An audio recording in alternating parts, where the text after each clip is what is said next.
Hello, and welcome to Saving People, Queering Things, the podcast where we talk about ghosts, road trips, and free will through every episode of the retro TV series Supernatural.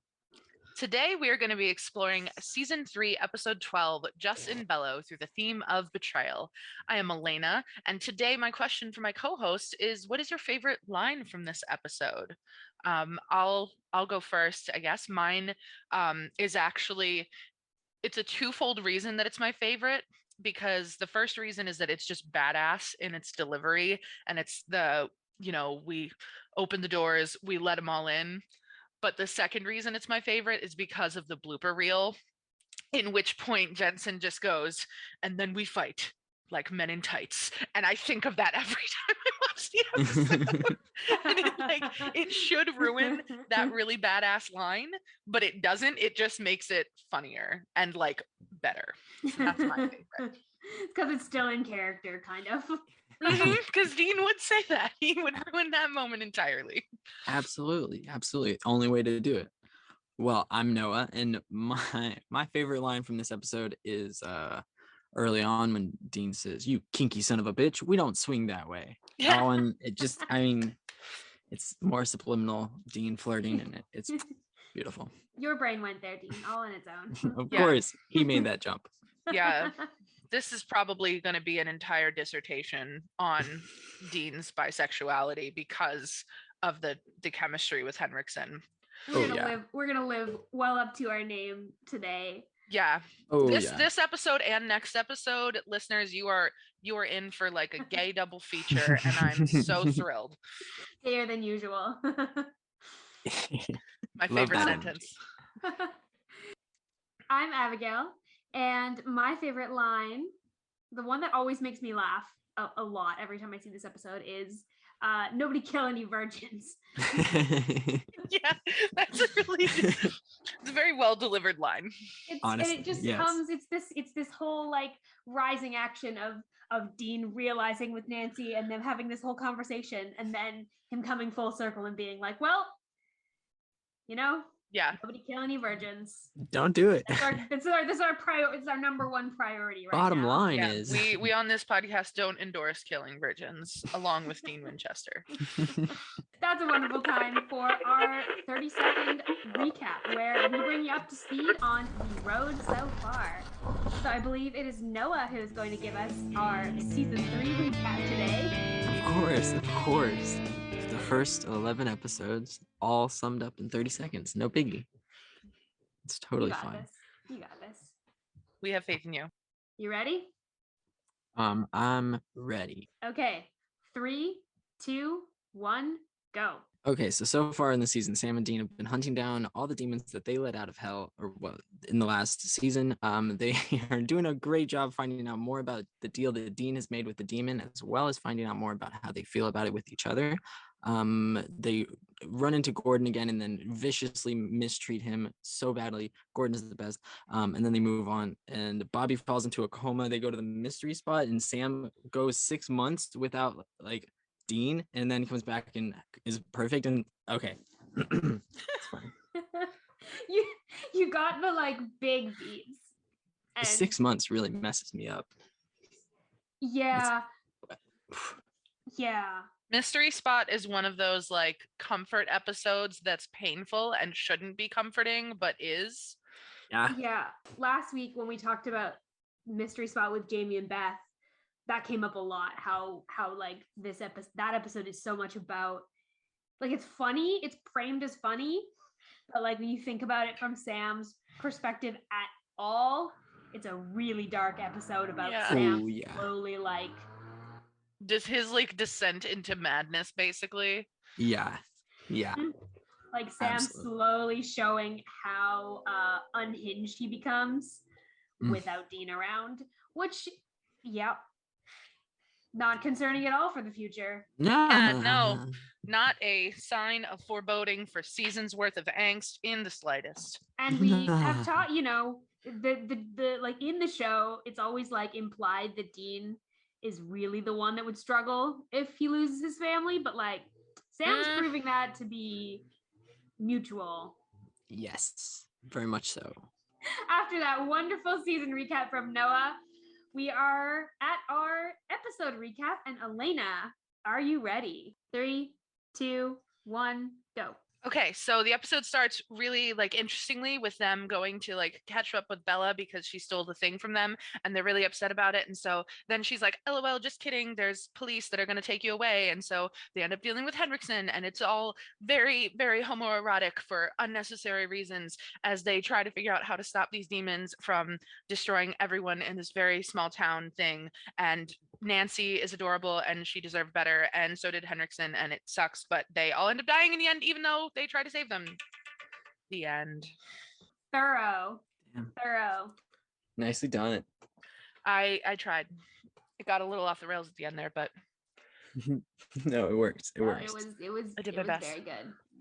Awesome. Now that we all know the road so far, we can move into this week's theme discussion. And today, our theme for this episode was betrayal, which is so fitting for this episode, just right off the bat.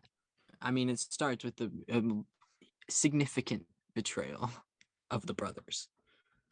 yeah, a top tier theme for this episode. Honestly. Okay, so I right out of the gate, I have a question for both of you, and that's about like what does Bella like? Basically, how nefarious is this betrayal? Because like Bella obviously doesn't want them on her tail when she has the cold. Totally fair, and she doesn't know. Like they don't know what she's gonna do with it, and she doesn't know what they're gonna do with it, really. So I'm like, you know what, whatever. I wonder how much she knows about like what the cops are looking for them for, because like this is a pretty like how hefty is this betrayal? Does she just like not realize that they're wanted for like so much murder? I don't see any way she couldn't know. Exactly. She's too smart and too thorough. So she's just cool with them Going to potentially getting fucking locked up prison. forever. Yeah, I guess so. I don't know. I'm gonna be the dissenting opinion here in that I feel like because I just first Please of do, 'cause all I don't like that. I don't like that interpretation of Bella. I don't. Think it yeah, feels because right. I'm a number one Bella stan. I appreciate her and love her, and I feel Love like her.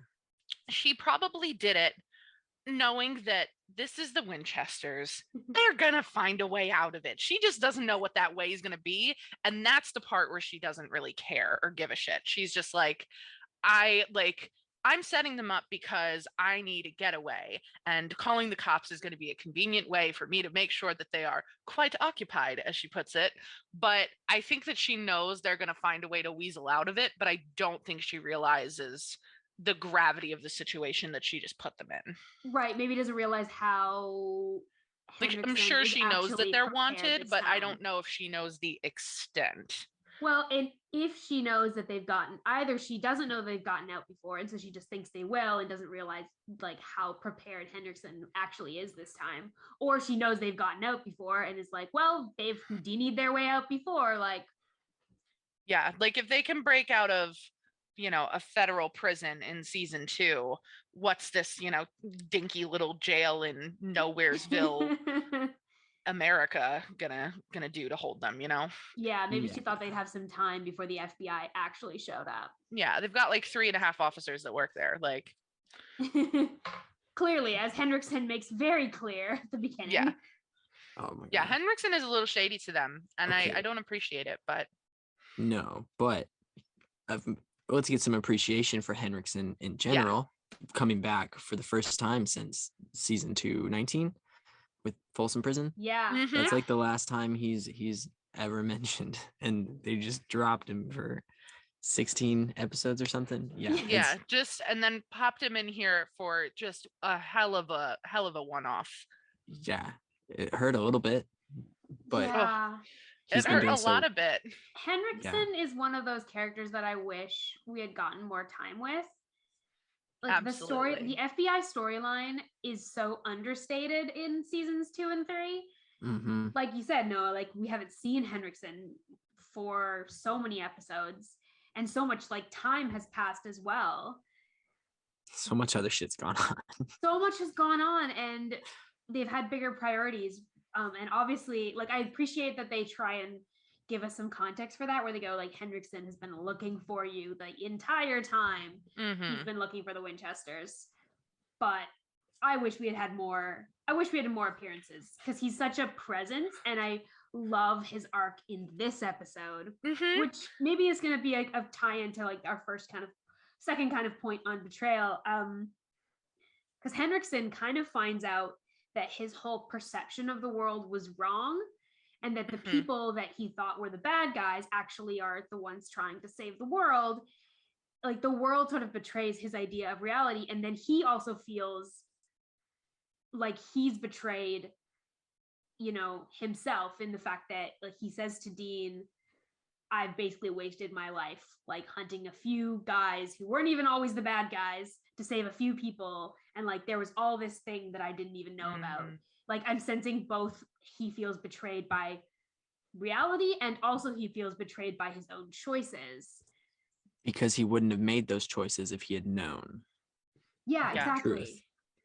And I think the most unfortunate part about it is that he gets this, like, up into this episode, he has been a quote unquote villain. Like he is the guy that's trying to chase them. And he gets a beautiful redemption. And you see that he is a person of very serious moral quality, because as soon as he finds out, oh, these guys aren't kidding, he's totally with it. And I would have loved to have had a chance to see more of that going on, and like to see them have this connect, who like works with the FBI, who knows about this stuff that's bad. And like I don't know if you guys have ever seen Charmed, but like the original Charmed, but they had this guy, I think his name was Daryl, I want to say, and he was like a cop that worked with the police department. And there was always this really great interplay where like he would show up and be like, okay, so this really crazy thing happened, is this a witch thing? And they'd be like, yes, it's a witch thing. And then they would work together. And I would have loved to have seen something like that with Sam and Dean and Henriksen. And I think it's a missed opportunity. Yeah, well, I mean, we see Sam and Dean and Bobby, we see like them impersonate law officers all the time. It would have been so cool to see an actual law enforcement officer who wouldn't have to who wouldn't have to be like lying out of their ass, but would actually be such a big resource. And you definitely get the impression from Henriksen that if he gets out of this, his life is changing dramatically. Like he is 100%. He's connected to hunting. He is going to be at least a pseudo hunter, if not a full-on hunter. Yeah. Like he's going to use his resources. He's obviously incredibly smart. Yeah. He's got major skills that would have been really useful as a hunter. Yeah. He's in the very top of my list of like characters that I think had so much potential for this show and then just got completely wasted. And okay, so and even narratively, like I don't think his death is necessary. I get it from the point of like they need to show that whoever is after Sam will stop at nothing. Whoever like as Ruby says, like she really wants Sam's head on a stick.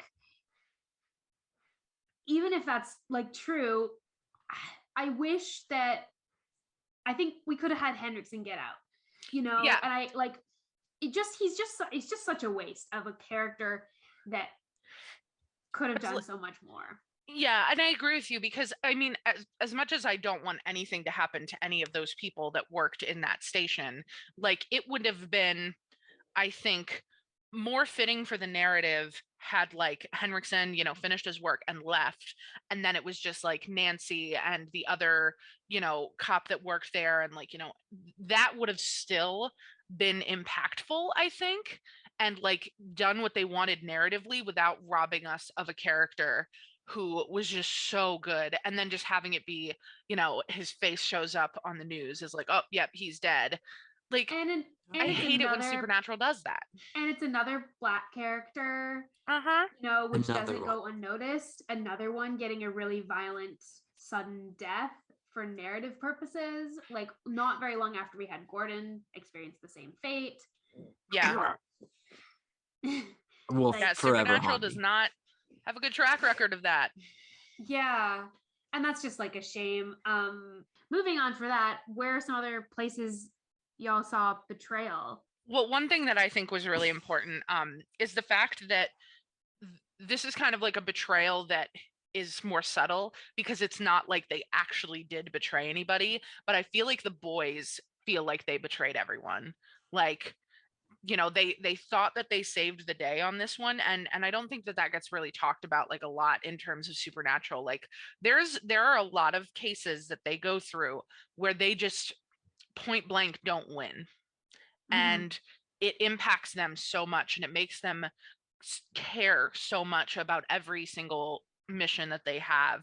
And I think that this is probably one of the most intense ones in which like they feel like they let down the people that they were trying to save. And the saddest part is that there's literally nothing they could have done. Like they did everything that they could to save as many people as possible, and they still failed because of just how bad the villain that they're up against is. And I think that that's like one of the strengths of season 3 is Lilith as a villain, in terms of like making them realize like, oh shit, there are serious consequences to everything that we do. And I think it's what sets her up as a really good villain to follow Yellow Eyes. But and for once, like in terms of following Yellow Eyes as a villain, this is one of our first major villains, supernatural villains. They've been hunted, like they've been being sought after by the FBI, by other hunters, but this is our first large scale villain that is hunting them rather than the other way around. Like with Yellow Eyes, they were always hunting Yellow Eyes. It was they were always after direction. him. Whereas this, we have had this rising action all season of there's someone coming after them, and this is the episode where we get it confirmed that it's Lilith. We can finally, and what a reveal of Lilith being like a kid. Yeah, that was powerful. I liked it. Yeah, we haven't seen a lot of, like, we've mostly seen demons in adult vessels. It being up Lilith to this being point anyway. Yeah, Lilith being in a kid is like much more powerful as a and it like fulfills those sort of horror tropes of creepy child. Oh yeah. Even just the dress and every way she's presented in that scene. But I also love that we find out a lot more about her from Ruby. Like I think Ruby's presence in this episode. Ruby's another interesting one for betrayal because Ruby feels betrayed when they won't take her idea. Yeah, that's true. She sees it as the only good option, as the least, and she's actually not wrong. Yeah, it is the least lethal of the options. Because she understands the stakes with Lilith better than anyone else. Which is yet another betrayal demonstrated by Ruby. Her betrayal of the demons in general, and Lilith to a specific. Yeah, she's not supposed to be on the Winchester side. No. And we still really don't know why she is. Every answer she's given Sam has been cryptic. Has been basically, you scratch my back, I'll scratch yours. Yeah. We can help each other. I can help get Dean out of his deal. What is Ruby getting out of all of this? Ruby is. I'm asking this rhetorically because Elayna and I both know what Ruby is getting out of this, but Noah doesn't. So, what do you think as someone who's like now getting to know Ruby? Do you have any ideas or like she's predictions? Sus. I mean, she's not after.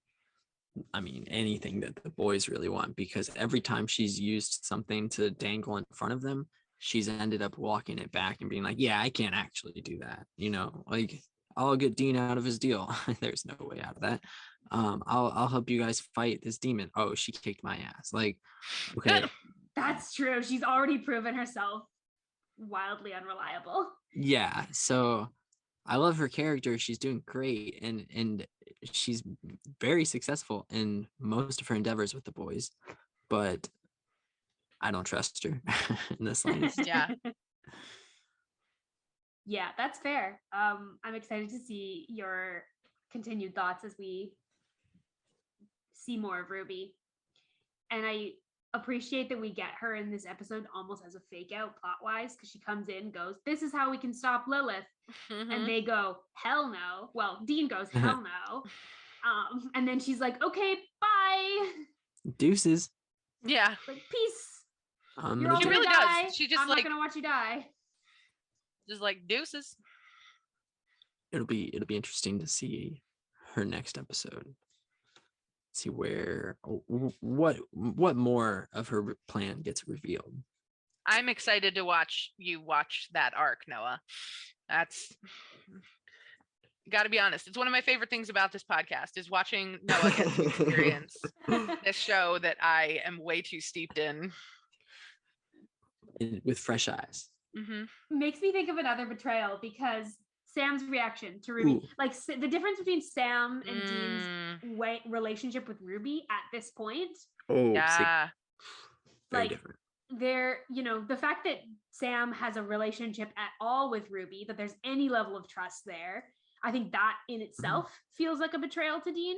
Yeah. And the fact that Ruby would, like, Sam would even consider Ruby's plan feels like a betrayal of like their ideals as hunters, and that's what Dean like calls him on. Dean goes like, that's not what we do. It's not us. Oh. But it is, and to an extent, because I mean, Sam, okay, back to the 6 months thing. Sam has had to make a lot of critical decisions on his own without Dean. He's got a lot more experience now. It's unclear whether or not they talked about that and if Dean knows that happened, because I don't think he does. I don't think he does either. I don't think Sam would have gotten that vulnerable and shared even if he said, oh yeah, like one time she killed you and it was like 6 months. Like, I don't think Sam's revealing how much that messed with him. Like, I don't think he would have even said that it was 6 months. I feel like he was just like, yeah, it was permanent for a while and I didn't know what to do without you, because I don't think he would. Yeah, I don't think he would want Dean to know what he went through.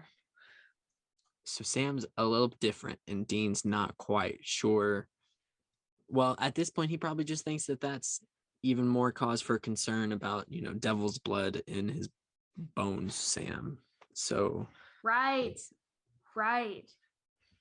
That's such an interesting idea that like Dean could be concerned because of the demon blood, whereas it's actually got more to do with the he's gotten a lot harder as an individual, and that there's like actually a concrete experience that's led to that, and that's that he's now got a taste of what it was like to lose Dean. And everything's changed now. The stakes have changed for Sam. Like, he knows what it's actually going to be like, and so he's a lot more willing to be like, well, we got to crack a few eggs to make an omelet. To save Dean, we'll crack all those eggs. Yeah, like, I am willing to risk all of these people's lives. I'm willing to actually maybe consider sacrificing a totally innocent person. If it means saving my brother. Oof, that's a big change for Sam from Sam in season 1. Like, that's a big change. Significant. Which is in itself, like, can you betray that brings up the question of, like, can you betray your own past self? And when is that a good thing? And when is that a bad thing, Yeah, because it's like on one hand, you could say, oh, well, it's because I've grown, but at what cost? Yeah. If you lose your heart, then it ain't worth it. Yeah, and I forget which episode it is, but I'm 98% sure it's an episode we've already seen in season 3 where Sam and Dean are talking, and Dean is basically worried that Sam is like, being so much harder about just everything, and he's like, I'm trying to be more like you. And I think that really shows itself in this episode, but then at the same time, he's trying. It's almost like a reversal, because he's the one that's like, I don't care if we sacrifice somebody, and Dean is. And Dean's like, I'm not okay with this. And so it's almost like as the closer they get to the end of, Dean's deadline, like the harder Sam gets and the softer Dean gets, because he realizes how fragile this all is. Yeah, it can all end in a snap. Well, I mean, I joked about the nobody kill any virgins line earlier, but Dean's interactions with Nancy, I think, are a good example of that softness that we're seeing in him towards the end of the season, where he wants to save her because she hasn't had certain experiences. Yeah. And like that's the thing he highlights as he goes, you know, like she hasn't even been laid yet, like let's, you know, he's making a joke, but he's also like making a really serious statement about like she is so young, she has so much life left to live, like Yeah. not just sex, but just like in general, she has so much life left to live. We can't even consider, even if she's willing, we can't even consider this. Like that's not who we are. And he's recognizing his own mortality. He feels like he doesn't have enough time for all the things that he wants to do. We saw that with Lisa, where he was going, you know, in another life, maybe that could have been something. Yeah. But he's staring down not very long. 2 months. Yeah. Just about. Wait, yeah. That's the next. The next episode. Yeah. Next episode, we're gonna get a reference to the fact that it's about 2 months. So I think we can probably guess it's like 2-3 months. Yeah, somewhere around there. So it's been like 10 months since the deal. They are 0% closer to actually figuring out how to stop the deal. Yeah. Things have actually just gotten worse. Mm-hmm. Now we have Lilith hunting them. Okay, one thing we touched on a little bit about Betrayal at the beginning was the way that Henriksen is sort of betrayed by the justice system and in general. He, like, all the other cops are disrespectful to, like, they're rude to him just as much as he is to them, but he's the one who's supposed to be in charge. So like it's a little puts into perspective of like scope of the justice system and how it is in itself like super flawed. And you know, Henriksen is betrayed by the justice system and by the fact that so much of what he's doing is to save very few. And he points that out very specifically to Dean. He says, I spent like my whole life hunting down a few guys to save a few people. Like that's a betrayal of a system that's promising to protect, that's supposed to like protect the whole community, and he's like, no, in reality my job only saves a few people. Like whew. It's like it's so unfortunate to have him like literally go through this my entire life is a lie arc, and then to immediately kill him off after that is so aggravating, because it's like he didn't even get a chance to try and make the changes that he very clearly would have if he'd had the time. And Henriksen is such a, you know, like he's been such a character of integrity in the way that he's been presented. You know, the reason he's been hunting Sam and Dean down is because he legitimately believed they were like super bad, dangerous people. The reason he's been like doing everything he's been doing has been very, you know, he had good reasons. And regardless of the fact that like obviously the justice system and policing are super fucked up, he operating with the information he was doing the best he could. And we see him being really consistent. Like his ego is the right size. When he finds out the truth, he immediately turns tail. His priority in the episode itself is to protect Nancy, who is the one person in the scenario who's not law enforcement or a prisoner. Civilian. Like, she's the civilian in the situation. And I noticed a lot of similarities between Henriksen and Dean in this episode, particularly in their approach, because it's this like mix of like charisma, intimidation, straight up bluffing to try and do what you need to do. Like we see that in why I think part of their rapport is so strong is because they have the same. Henriksen is really Dean coded in this episode. Significantly. The way he steps back and lets them take the lead, as basically as soon as he gets back from being possessed, he's like, hey, listen, y'all know what's up, right? This is not my field. Y'all got this. But then he supports whatever they say and just moves along with it. It was he's such a good character. Well, because think about everything that he knows about the boys. Like, so he knows they are thorough. And so he's been thinking this whole time that they were thoroughly fucked up, and is now finding out that no, they're just thorough. They actually know their stuff. And so that actually makes a lot of sense, is that he defers to the expert in the room. He goes, I actually don't know. Not a lot of law enforcement people do. No, and not a lot of people in this show, you know, there's a lot of people who are still power tripping, even if they're trying to help. And Henriksen doesn't do any of that. Yeah. He immediately goes, what do we need to do to survive? And he's not even thinking about like anything else. He's going, what do we do to make sure that we don't all die? Yeah, he's not thinking about consequences of the next day. He's right here, right now. He's thinking, how do we live to tomorrow? Yeah. Yeah. He also just has some fucking hilarious lines in this episode. My goodness. The line where he says, and it's like a good line when he says, life sucks, get a helmet. Yep. Like, I don't know what that That's line is. That's a tagline for a YA book. Life sucks, get a helmet. Helmets protect your head from a concussion when you're biking. It's just like such a specific metaphor for like get a helmet. But I mean, when has Supernatural ever not had mixed metaphors? Like I think the writer's room just has like a mixed metaphor kink or something, and like love doing that. That's fair.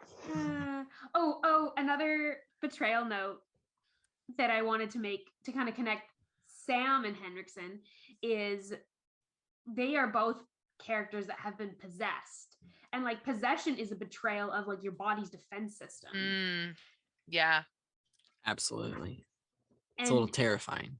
Yeah, it's getting I think we've used the word, I think the show has also used the word of like being hijacked. Yeah, when it comes to possession. And Henriksen, like, I think it's meaningful that Sam is the one that kind of has that back and forth with Henriksen right after he's possessed, because Sam is the one who actually understands what it's like to like have something awful happen because of you, but not because of you. Yeah, but your face and your hands.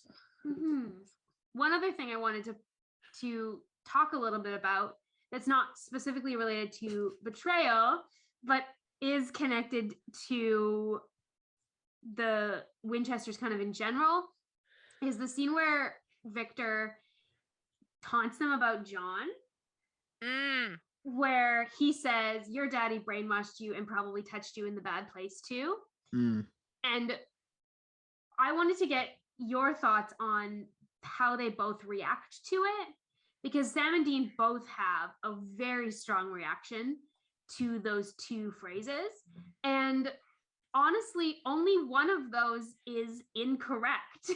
You know, like only one of those claims is wrong. Like John did brainwash them, right? We do. Yeah, absolutely. Can all agree on that shit. 100%. Because like they're both kind of sitting. Both Sam and Dean are kind of sitting. They're both leaning back. They're both engaged. Dean specifically has been like verbally sparring with Henriksen. Sam has been mostly ignoring the conversation, but they're both Sam and Dean are like fairly pulled away, like they're distanced from Henriksen and they're not angling their posture towards him. As soon as Henriksen says this, they both immediately, Sam sits up, they angle their positions towards him, and then one of them says something and I can't remember what it is. Maybe you'll see it. Okay, so Sam sits up and is like, he's disengaged from the conversation, but as soon as Henriksen says that, he sits up and he's there. Yeah. So, I mean, it's a very intense reaction from Sam for sure. And Dean's reaction is so much more subtle. Oh yeah. Because he's already engaged with Henriksen at that point. Yeah. You know, they're already. I just think it's interesting. I feel like the further we get into the show, the more, and I can't remember if this was like a thread that I saw or something on Tumblr, but it was very recently where somebody was noting how the further that they get into the series, the more sympathetic Sam is towards John. It was like John and him had the terrible relationship when John was alive, but then after John dies, like Dean has so many realizations about how fucked up his father was and how fucked up that relationship was. And so he's far less sympathetic towards John the older they get. Whereas Sam, I feel, is way more defensive over him because he didn't end things well with John. And so that's kind of like, from a grief standpoint, that's him trying to honor the father that he did not have a good relationship with by making him into this sympathetic character. And so that's why I feel like in this moment, Sam's reaction is like real visceral and it's just like, excuse me, like, what did you just say about my dad? Like, how dare you slander my dad? Yeah. Whereas Dean is kind of just like, yeah, yep, you brainwashed us. Your point, like he's like, yes, our dad fucked up our lives. And yeah. So what? Shut also, up. Henriksen, in other news, water remains wet. You know, like it just water remains wet, and John Winchester remains an asshole. that could go on a t-shirt. Yeah.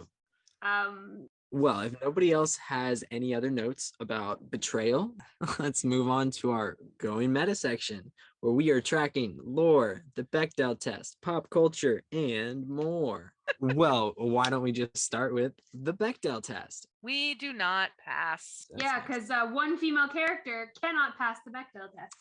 Well, technically okay. Are we counting demons with the gender? We have That's true. We do. Sorry, we do not. We have. I was thinking just of Nancy. We have 3 named women and Lilith. I was about to get so excited and be like, "Oh my God, wait, y'all, we did pass the test." And we did not, because Lilith and Nancy do speak at the end, but the line is, "I'm looking for 2 boys. They're brothers." So close. Damn. But that's a great place for us to talk about Nancy, because we have to talk about Nancy. We talked a bunch about Ruby and Lilith already. I love Nancy. I love her characterization in this episode. She's so sweet. She is a wonderful character that was taken from us way too fucking soon. Absolutely. I love the fact that we are getting another kind of character of faith that's not turned into a punchline. There is the one moment where Dean is like incredulous about her being a virgin in a way that's like cringy. Yeah. Because it's like, Dean, let people let people make their own choices, sweetheart. Let people make their own choices. Like, she's making them for it's implied that she's making them for religious reasons. And I do appreciate Dean does turn it around pretty quickly on that one, but it's not. I mean, it's cringy and unnecessary. Yeah. But what I appreciate is that she isn't swayed by it. Yes. That's what I loved about that moment. Is in the face of death. She's just like, what? It's a choice. She just stares Dean down and is like, I'm confident. Don't make a big deal about it. Yeah, and she establishes that too, because she says like that whole line about, she used to say things like, demons are going to get me or whatever to her parents. And so it sounds like she has always been a person who really hold fast in her faith, even when other people around her do not. And it's like, I know that we get her for such a short time that it's probably a little overdramatic of me to make these sweeping generalizations about her as a person, but I feel like she comes off as this really confident in who she is kind of like personality. Like she's not confident in the way that Dean is confident, and like she doesn't have like that ego and that swagger or anything. It's like not the charisma or swagger. Yeah, it's a you know what is a better word than confident? She is comfortable with who she is. And I really enjoyed that about her character for the limited time that we did get her. Yeah, and I appreciated, I think, that we got to see a character kind of wrestling with faith and reality kind of colliding. Like in a lot of ways, we talked about Betrayal earlier. Her faith, her view of reality is and isn't betrayed, Yeah. She's proven right on the one hand, the supernatural is real, but on the other hand, her faith doesn't save her at the end. No. Even though she's willing to sacrifice herself, in the end, it is kind of futile, the death that she dies, which is really heartbreaking. And a really interesting thematically when you think about like supernatural and characters of faith, sort of experiencing betrayals of faith. Also going along with like the line that Dean says, he's talking to Victor, but he says, I think, like, Victor asks, do you think you can win? And Dean says, I think the world's going to end bloody. Doesn't mean we don't have choices. We go down swinging, which is also very much what Nancy is like in this episode. We go down swinging. And that's just Dean to his core. That's like free will. Yeah, when shit gets tough, that is always Dean's mentality. Is just, I don't care if I go down, but if I do, it will be fighting. Yeah, absolutely. With And his whole heart. And you get those same vibes from Nancy for different reasons. Like, she's also like, can I save all of those people, all of my friends out there? If I sacrifice myself, I will do it. Yeah. And she's a really... It's like, pardon the pun, but it takes a lot of heart to be like that. Yeah. Those are high stakes. Mm-hmm. But the writers don't have her talk to another woman. Because despite there being multiple in the episode. Yeah, it's like the bar is truly in the basement, and yet. Anyway, so get this. Was looking into the lore, and we have quite a bit of important lore this episode. We have Lilith, who we finally get to see for the first time. Right off, that's the most important thing established in the lore of this episode, for sure. Yeah, and also the spell that will vaporize every demon in a 1 mile radius. Like, not to jump ahead, but let's drop that one in the Lost Cannon jar while we're at it, because what the fuck? Yeah. Never gets mentioned again. Yeah. Never? And no, it doesn't. And like, I get it, like the Winchesters are not going to consider using it again because like of the obvious cost. For the same reason the fact they don't that use none it of their that no one else ever brings it up. Yeah, there's definitely characters I feel like that would use it. Yeah, like this isn't going to mean anything to Noah yet, but like Rowena would have totally done some shit like that. Very absolutely. Much so. I can't wait till you get to Rowena. It's going to be like 4 years from now, but you'll get there. It'll be worth it when you do. Perfect. Yeah. Lost Cannon jar firmly for that one. Gordon would have used it. Gordon would have used... Holy shit. Imagine Gordon in this episode. Imagine if you had Gordon in this episode. Oh my God. That would have been... Imagine if you get Gordon, who's also somehow imprisoned with them in this episode. It's Sam and Gordon against Dean. 2 for the plan, 1 against. Like. Okay, yeah, because you better believe that like Ruby is aligning, like Gordon is aligning with Ruby. Yeah, absolutely. But Gordon is also anti-Sam. So then you have this weird situation where Gordon and Sam are kind of on the same side. It creates for some really interesting reality TV drama. Yeah, absolutely. We can't have had it all. Yeah.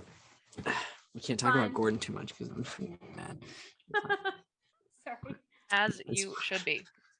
I hope at some point they introduce a character that you immediately really attach to, Noah, and that isn't a character that's going to die. One of these days. Okay.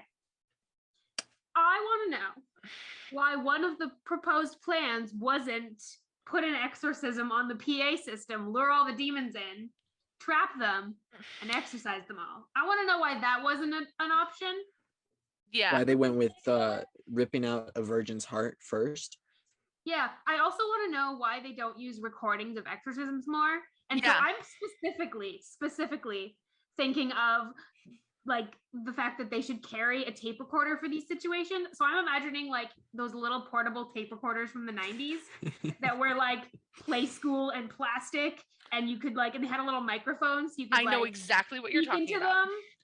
Wait a minute! And record, and then like play back your recordings. And I would do that with my sister. We would like tell stories and then like give the tape to the other person, and then they would go and listen to it, and then they would record a story back, and it was great. But like a demon exorcism, like on the go demon exorcism, they're battery operated, they're not heavy. Like, well, are you ready for me to make it even more simple? Because once they get into the later seasons, bitch, put it on your phone. Yeah, it's less fun, but it's true. When you're incapacitated, you need sometimes the exorcism to just be ready to go. Yeah. Pop culture. Why am I blanking entirely? I don't really remember many pop culture references from this. It's more of a heavy episode, and usually those come with like scant pop culture references. Oh, one thing I did want to mention is the origins of this episode's name, which is not specifically pop culture, but it is kind of an external to the show reference. Yes, I've actually always wondered this. I don't know this, so I'm really excited to hear you explain it. It's the concept of, and this is a very cursory understanding of it because I didn't know this before looking it up today and watching this episode. But basically, the concept of jus in bello is it's international like humanitarian law. So it's basically law to kind of govern the way war is conducted. So it's the idea of like limiting suffering. Justice in war. Yeah, so it's not concerned with like should there be war, it's concerned with like when there is war, how do we limit the suffering caused to people. And it's a really interesting name for this episode because they have those conversations about like, you know, is it morally right? Is it the best decision to like kill one innocent person to save a whole bunch of people? Like they're kind of asking those similar questions. And they do come to the conclusion of like, how do we limit suffering? I think it's a really interesting title choice. That's so kind of cool. Like, I never knew that. Yeah. That's one of those things that like I've always wondered, and I could have just asked the internet because it's free, but I don't know why I never did. And listeners, if you are someone who's listening who knows more about this concept, like we would love to learn more about this concept. I think it's really interesting in the concept episode. Or if you think you know, like you have connections to why this is the title or like how that thematically plays out, would like love to hear it. Please hit us up on socials if you have thoughts on this. Full agree with that. Another pop culture reference that I really liked is when Henriksen is mouthing off to the local sheriff. He says, "Look, I get it. You're Mayberry PD. Mayberry, North Carolina is the little town in the Andy Griffith show where Andy and Barney Fife are. So he's comparing them to Barney Fife and saying, that's amazing. Yeah, that's really cool to know. Gotcha. That's a great reference, right? It's a good little dig that most police officers would probably get at that time, especially in this era, like especially in the early 2000s. Yeah. When Henriksen gets released from the demon's possession, he says, "This is the one I was forgetting. I shot the sheriff," and Dean says, "But you didn't shoot the deputy," which is a reference to Bob Marley's song "I Shot the Sheriff." It's a good reference. It's gonna have continual payoff in this show. It's a great joke, even. Yeah, this joke is gonna come back. Is all we're gonna say. This joke is gonna come back. And hold on to this joke, Noah, because the payoff is good. Sublime. Good. One thing that I felt like it's either pop culture, but it kind of could have fit in lore. He mentions Bigfoot. Bigfoot's a hoax. If that makes you feel better. It doesn't. To which Henriksen, it doesn't. Good response. Dean's like, let me give you the scoop. Like, ghosts are real, werewolves are real, vampires are real, Bigfoot's a hoax. But see, is it? Do they ever come back to a Bigfoot? Yeti? Really? No, the Bigfoot, as far as we know, Bigfoot is not real. Okay. There are that is a piece like of canon that remains sound. Okay. I'm gonna actually, I'm not gonna look it up. If we're wrong, tell us, people. Yeah, I'd like to exist in the blissful ignorance for as long as I can on that one. So as we're winding down this episode, it is time to get to our gaydar, for which we have many things to say this week. Yeah, I mean, look, the chemistry. Oh my God. Henriksen and Dean. Off the charts. Exact phrase I was going to use. Right from that first line, where Henriksen is like, seeing you two in chains, and Dean's like, you kinky son of a bitch. Like, okay, that's where your brain went. Okay, Dean, that's fine. He made that jump immediately, and he said, "Let's play that game. Let's go." He set that up. And the thing that I always cling to when it comes to the interpretation of Dean as being bi, is just that you have to look at the scene and look at how he reacts and look at how Sam reacts. And it's Mhm. very different usually when Dean ends up doing something that's like overtly flirty and could totally be interpreted as just like Dean being Dean. But like if you look at Sam's not having that kind of chemistry at all No. with him. He's not like Sam and Henriksen are not like stealing glances at one another and basically just outright flirting. Yeah. They don't have quippy banter. And like I want to be like careful that we don't just like assume, you know, quippy banter or like interactions automatically mean something. However, with these two in particular, there's this dynamic that is really interesting. Like they both have dedicated their lives to these causes that are often disappointing to them. They both have struggled to remain in relationships. Dean, we know that about Dean, and Henriksen says that, says empty apartment, string of angry ex-wives. And then there's this like camaraderie around their shared experience. Yeah, I love what you said in the document where you're just like interesting coding. Like, yeah, it's subtle, but I think it's there. Yeah, they clearly have a connection, and maybe it's fueled by the fact that Dean is constantly out of reach for Henriksen. He's staying one step ahead this whole time. The chase, the thrill of the chase. The thrill of the chase is really it for Dean. He's down with that attention. You are so right. It's despicable. Thinking about like the dynamic that he has with Henriksen is like in some ways similar to the dynamic he has with Cassie, like that kind of quick quippy banter that like you are at my same level in terms of, or you're even like you're able to one up me. Dean loves a person who he can have that snappy rapport with. And call him out on his shit. We see it in all of the people that he ends up having feelings for. Yes, and we see it in like Henriksen, like you said, Noah, like someone who can like call him out. But you see that going both ways in this episode. Yeah. You see Dean with the like little digs at Henriksen for not knowing what's going on, but you also see Henriksen giving as good as it's got. Yeah. Yeah. And where's that smug smile, Dean? I want to see it. Victor, sweetheart. Yeah, it's just the lines they give them are, and the delivery for both of these actors just kind of magnetizes them to each other. And it's like from like the entire episode, both before and after Henriksen knows the truth. Feels like a choice. Yeah, my one note that I had was queer coded or just the editors doing the Lord's work. Who can say?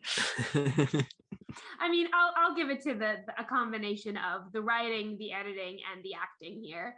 That the jacting choices being made. Yeah, over the course of this is not the first time we've seen this dynamic with Dean, and we've seen this dynamic with Dean a lot of times when we do know he's flirting. Yeah, and that was the one other thing that I had that I just really thought stood out in this episode is that the Dean has like these looks that he'll give Henriksen, and if somebody were to go in and make a supercut of like Dean's flirty interactions and his like longing looks that he gives people, he's giving Henriksen the same face that he's given to when they have like an it girl of the episode that like one of the guys will have like that fleeting sort of relationship with, particularly in seasons 1 and 2 is when that happens. They start to get away from that later, but it's very similar to how Dean behaves in those situations. And so but Sam isn't like that. No, Sam's very focused on just the case, the problem, and how to get out of it. And yeah. Another really great example of some of the ways we can see like a bisexual reading of Dean in these early seasons. It's fun to get to another episode where we get to talk a bunch about it. Yeah. Always love talking about bisexual Dean. It's my very favorite. Like my TikTok bio literally has always included, since I made the account, Dean is bi and so am I. Powerful. Well, that's a great place for us to move into our episode mixtape. Each week, we are choosing songs that remind us of the episode and compiling them into one giant season 3 playlist. Elayna, do you have a song for this week? I do. This one is actually like a very favorite song of mine that just finds its way onto most of my playlists. But its lyrics just very much embody this episode. It's In the End by Linkin Park. The chorus of which is, I tried so hard and got so far, but in the end, it doesn't even matter.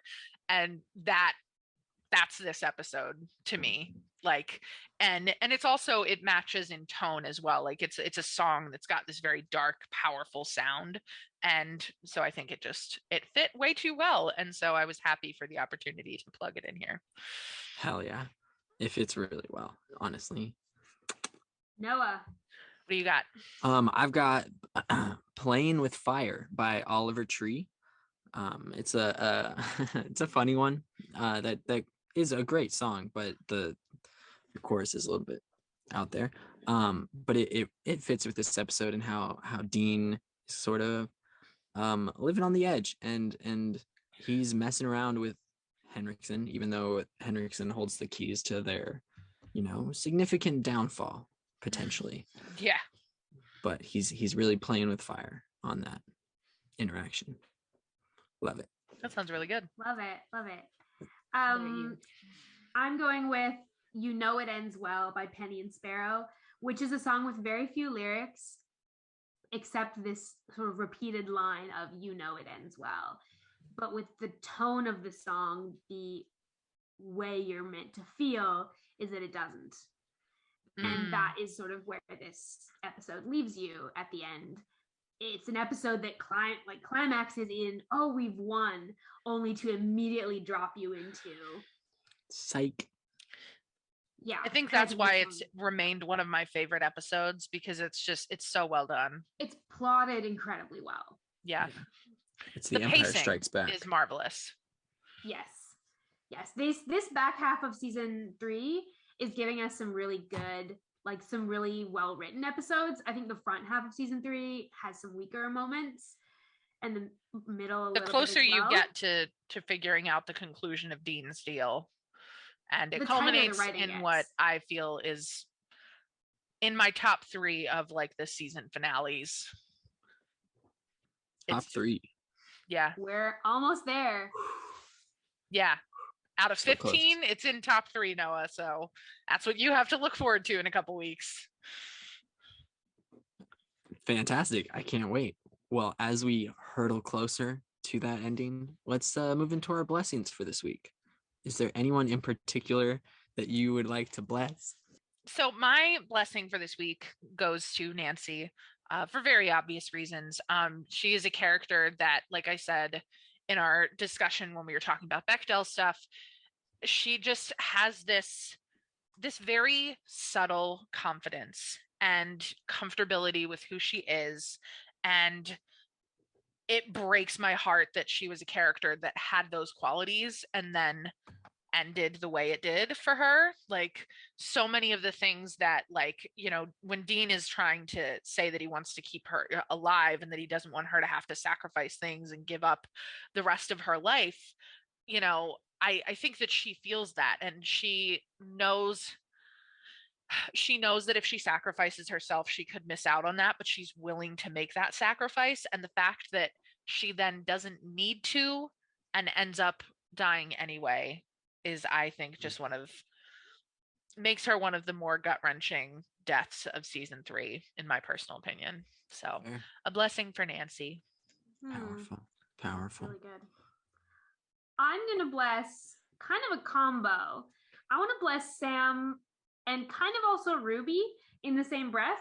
We didn't talk as much about Sam in this episode, but Noah's point about how Sam is coming off of Mystery Spot and this 6 months without Dean, I just hadn't taken that in previous watches. Me neither. So I'm just really struck by the fact that Sam feels so incredibly trapped. He feels like he's between a rock and a hard place. He feels like everything is coming to this moment where Dean's going to die and there's nothing he can do and it's going to be terrible. And And so Sam's decisions in this episode, even his push to like go with Ruby's plan, is coming out of this just like desperation.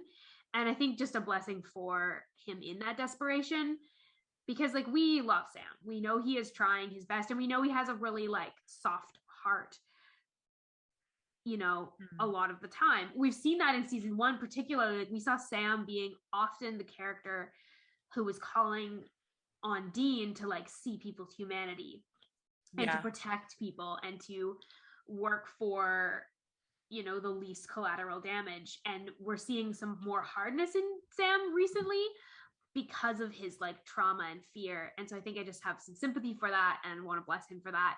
And in kind of the same breath, also for Ruby, who comes in. Obviously, we don't at this point have the full picture of like what her motivations are, but she does come in being like, I'm trying to help. And I am a demon, so like I haven't really thought about the like innocent lives lost, but I am trying to help. And really just kind of gets blown off because they're like, no. And she too is willing to sacrifice herself. Yeah. Yeah, that is. And the thing she promises them that's going to happen happens. You know, the bad thing. And she was trying to prevent it and wasn't able to. So like, you know, a blessing for being in between a rock and a hard place with no good options. Yeah. Powerful. Poetry snaps to that. Hell yeah. My blessing for today is gotta be Henriksen. And just how he handled this whole situation. He really gave off a logical, calm-headed vibe throughout the whole episode for the most part. He was under a lot of stress and showed that at some points, but he was the big shot until he realized he didn't actually know everything or really anything. So he sat back and did exactly what he needed to, paid attention, and tried his best to make sure the outcome was solid and secure in the end, which he couldn't have done anything more. I'm proud of him. He did great, and I wish that he had had more opportunities to shine in the show. So a blessing to him and his sense of justice. R.I.P. to our dear Henriksen. R.I.P. That's where we're gonna end today, on that blessing. Somber note for a somber episode. Yeah. Thanks to everyone who is listening to us today. We're really excited that you're here. We're really grateful that you've chosen to take some time to hear us talk about Supernatural. And I wanted to say that today really explicitly. Hell yeah. I love that. Well, make sure you guys all out there are subscribed to Saving People Queering Things wherever you listen to podcasts. You can find links to all of our social media and how you can reach out to us through our website, queeringthingspodcast.com. Be sure to ride along with us next week as we discuss Season 3, Episode 13, Ghost Facers, through the theme of duty. Thank you for coming along for the ride, and we wish you a peaceful road until we meet again.